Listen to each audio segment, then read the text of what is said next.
That night, when the moon hid behind the clouds and the wind carried the scent of roasted meat across Kusawere village, nobody knew that the screams echoing from the old hut behind the marketplace belonged to the same people who had eaten suya from Mallam Danladi earlier that evening. Nobody, except the Evil Suya Man himself. Kusawere village was a peaceful land where children played under the mango trees, elders sat by the moonlight to tell stories, and market women argued over prices with full chest. But everything changed the day Mallam Danladi arrived. He didn't come with family. He didn't come with friends. He came alone, tall, handsome, and quiet, dragging a wooden cart behind him and carrying a strange smell of burnt herbs. At first, people welcomed him warmly. He built a small hut at the edge of the marketplace and began selling suya. The aroma alone was enough to make even the strict village chief loosen his wrapper and swallow saliva. The suya was soft, tender, and tasted like nothing they had eaten before. But behind Danladi's calm face was a story darker than charcoal.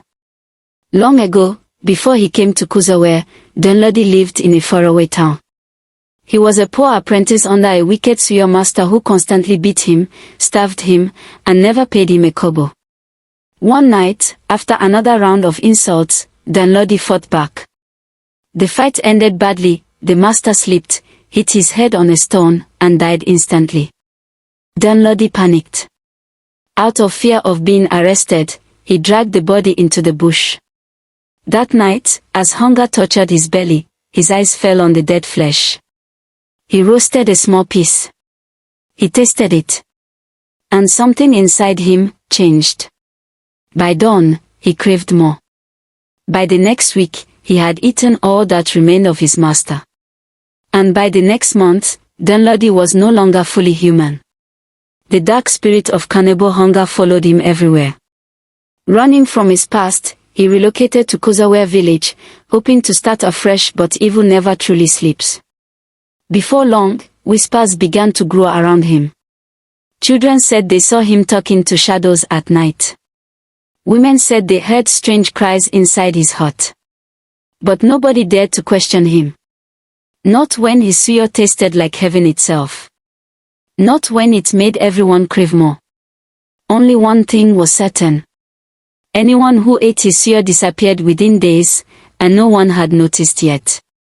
The first person to vanish was a young hunter named Ogbin. He bought suya late one night, praising Danladi for the sweetest meat in the whole region. 2 days later, his wife reported him missing. People assumed he traveled for hunting. But the next victim was less easy to ignore. Mama Uvachi, the loudest woman in the entire village, disappeared the morning after she ate Danladi's suya during market day. That was when the elders called a meeting. Under the ancient Iroko tree, men and women gathered, murmuring in fear. My people, Elder Nokoma began, 2 disappearances in 1 week is no ordinary matter. A woman raised her shaking hand. Elder, forgive me if I speak out of place, but both of them ate suya from that new Mallam the night before. Everyone turned and stared toward Danladi's hut. A cold wind blew. The air thickened. But no one spoke. Because Danladi was not an ordinary man. People had seen him carrying heavy loads no human could lift. Some saw him standing outside his hut at midnight, eyes glowing like burning coal. Others swore they heard bones cracking inside his hut hours before dawn. Yet he walked calmly through the village, greeting everyone with a soft smile that never met his eyes. None dared question him, not when his presence alone sent chills down the spine. Meanwhile, the disappearances continued. A group of teenage boys. A returning farmer. A palm wine tapper. All gone within days of eating suya. But the villagers pretended nothing was wrong. Because fear can blind even the bravest man. Everything changed the night young Awil, a curious 14-year-old girl, decided she was tired of the secrets. Her brother had disappeared after buying suya the previous evening, and she refused to sit back quietly. So she followed Danladi. She hid behind a stack of firewood as he left the marketplace and walked toward the forest, dragging a large sack.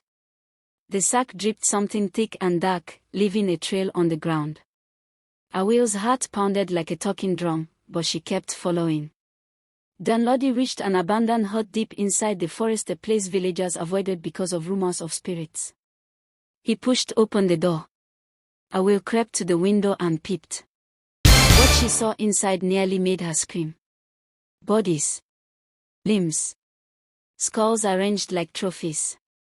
And in the middle of the room a wooden table where Danladi was cutting fresh human flesh as casually as a tailor cutting cloth. Awil covered her mouth to stop herself from shouting. Danladi suddenly stopped cutting, and sniffed the air. He turned slowly. His eyes glowed blood red. "There is someone here," he whispered. Awil ran. Branches tore her skin. Darkness swallowed her path. She stumbled and fell but kept running until she burst into the village square, screaming breathlessly. "He is not selling Suya. It is human meat. Human meat." People rushed out of their homes, shocked and trembling. Elder Nokoma demanded an explanation, and Awil told them everything: the bodies, the cutting table, the dripping sack. For the first time, the villagers felt courage rising. Fear turned to anger. Anger turned to madness. They grabbed torches, machetes, and sticks. It was time to confront the monster living among them. By the time the villagers reached the forest hut, Danladi was already waiting outside. He stood tall, calm, and smiling. "You should not have come," he said gently. No one moved. "Do you think your torches frighten me?" he asked, lifting his head. "I have eaten your strongest hunters. I have tasted your loudest women. I have feasted on your bravest men." His voice deepened, turning into something inhuman. The villagers stepped back in terror. Then, Danladi charged. Chaos erupted. People scattered like chickens running from a hawk. Danladi moved too fast, too strong, his hands swinging like deadly weapons. But the villagers were many, and their rage was unstoppable. Elder Nokoma shouted. "Set the hut on fire." Torches flew. Flames rose. The fire swallowed the hut, the trophies, and every secret Danladi had kept hidden. Danladi roared a sound so terrifying it froze blood. He tried to escape into the forest, but dozens of machetes blocked his path. "You will not eat us again," the people screamed. With one final push, they forced him into the burning hut. The flames exploded. The forest lit up like daylight. And the Evil Suya Man burned. When the fire died down, nothing remained but ashes. The villagers carried the bodies they found to the village square for burial. Mothers cried. Fathers trembled. Some fainted. Kusawere would never be the same again. But one thing was certain. No one would ever look at Suya the same way again. Never ignore your gut feelings. Danger often hides in plain sight. Fear and silence allow evil to grow. Courage and unity can overcome even the darkest threats. Always be careful about what you consume. Thanks for watching till the end. Your time means a lot. Subscribe now and join us for more thrilling African village stories. Don't miss out.